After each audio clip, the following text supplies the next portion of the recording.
Et bonjour à tous, c'est Estelle de Fermine Together, j'espère que vous allez bien. Je vous retrouve aujourd'hui pour une nouvelle vidéo. Vous avez le sujet derrière moi, une nouvelle machine arrivée à la ferme. On va commencer par la décharger et puis la remonter parce qu'elle a été transportée, démontée. Pour qu'elle puisse passer sur le camion, et puis ensuite je vous explique un petit peu pourquoi ce projet.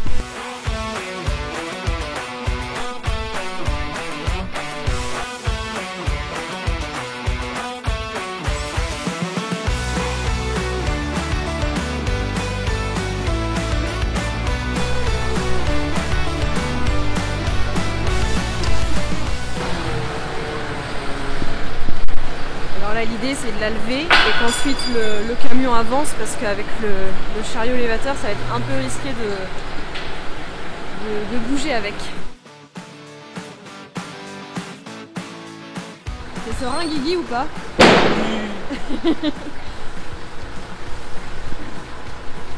Il est pressé le gazier. Oh bah oui, regarde. Hop, hop.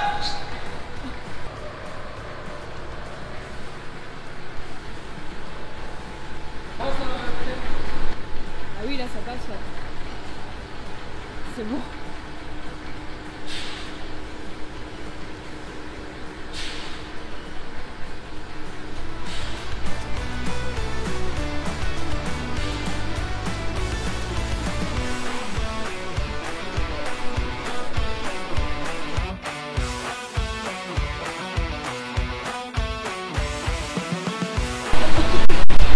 Simba fidèle au poste.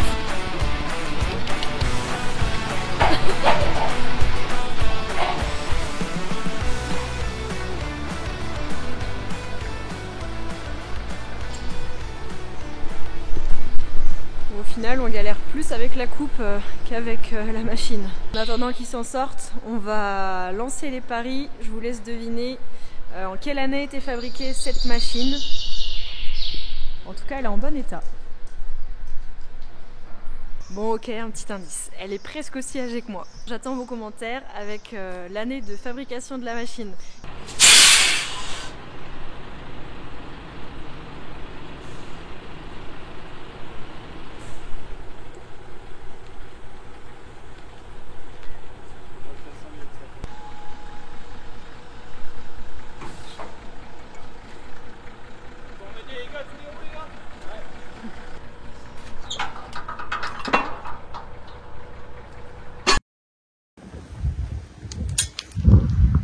Et ce matin, on a remonté les réducteurs, réaccouplé au moteur hydraulique, et puis maintenant on va remonter les roues.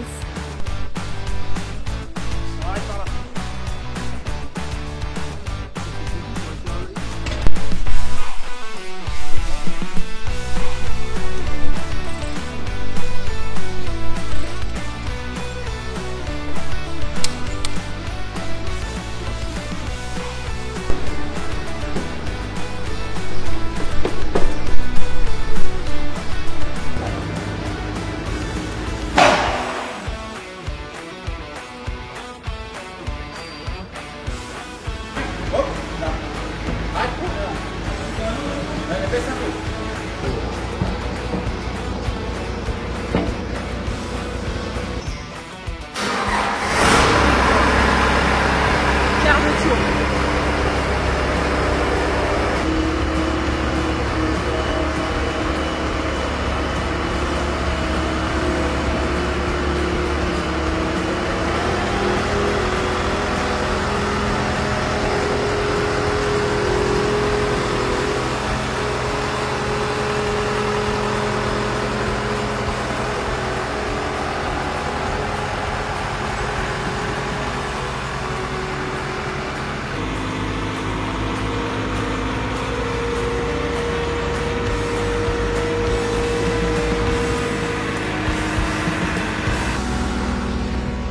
Allez, ça y est, le plein est fait. On va tester la machine dans une parcelle de triticale et lupin.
voilà, 10 jours se sont passés depuis la fauche du triticale et du lupin. On a acheté cette faucheuse automotrice parce que on fait de plus en plus de cultures associées sur l'exploitation et on s'aperçoit que si on veut récolter les deux cultures à maturité, la seule solution, en tout cas la meilleure solution, c'est bien de faucher avant, de laisser sécher puis de récolter dans un second temps.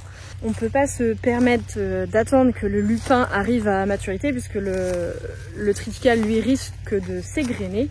Au moment de la fauche, le triticale lui était mûr alors que la graine de lupin était encore très molle et la paille était très verte. L'avantage de ce système-là, c'est qu'on peut aussi anticiper la récolte d'une dizaine de jours, donc ça peut être utile soit pour l'implantation d'un couvert végétal ou alors d'une deuxième culture comme du sarrasin par exemple. Nous on fait beaucoup de sarrasin sur la ferme depuis toujours. En fauchant le sarrasin par exemple avec cette machine-là, ça nous permet aussi d'éviter les frais de séchage.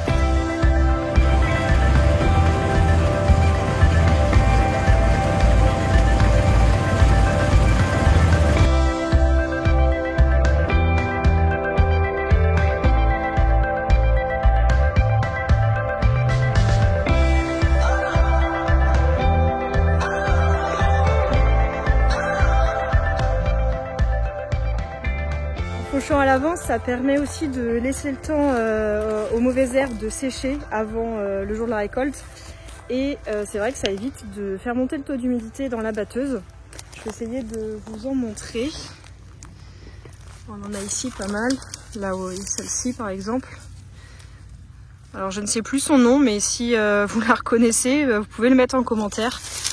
Ce mélange triticale lupin, on va pouvoir le trier directement sur la ferme puisqu'on est équipé du trieur.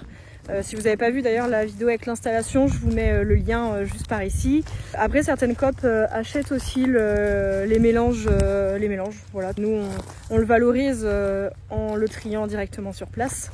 Pour ce qui est de la suite, donc là on va implanter un couvert végétal et ensuite ici ce sera soit un chanvre ou un tournesol.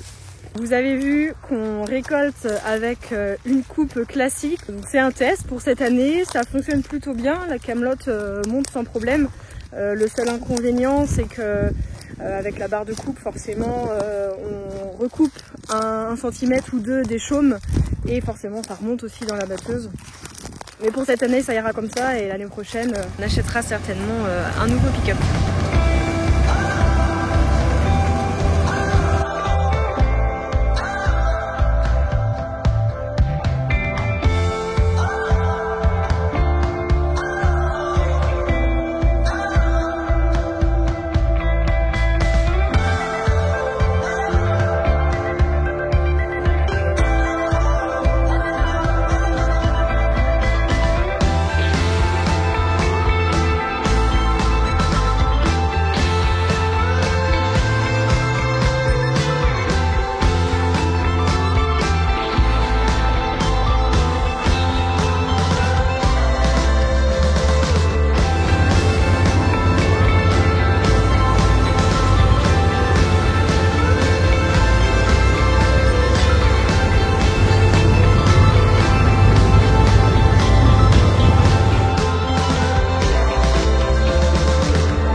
J'espère que cette vidéo vous a plu. Si c'est le cas, n'oubliez pas de vous abonner et de nous laisser un petit commentaire. Et je vous dis à très bientôt pour une prochaine vidéo.